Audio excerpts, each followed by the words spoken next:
இந்த உலகத்தில் மிகவும் பழமை வாய்ந்த அணைகளில் தமிழ்நாட்டில் உள்ள கல்லணையும் ஒன்றாக திகழ்கிறது.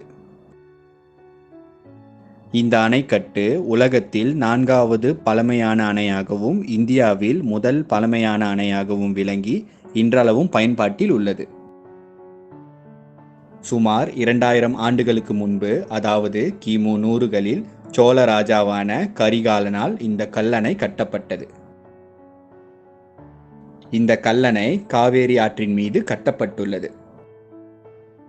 முன்பு காவேரி ஆற்றில் மழைக்காலங்களில் அடிக்கடி வெள்ளம் ஏற்படுவதும், கோடை காலத்தில் காவேரி ஆற்றில் நீர் இல்லாமல் மக்கள் வாடுவதை தடுக்கவும் சோழ ராஜாவான கரிகாலனால் கல்லணை கட்டப்பட்டது.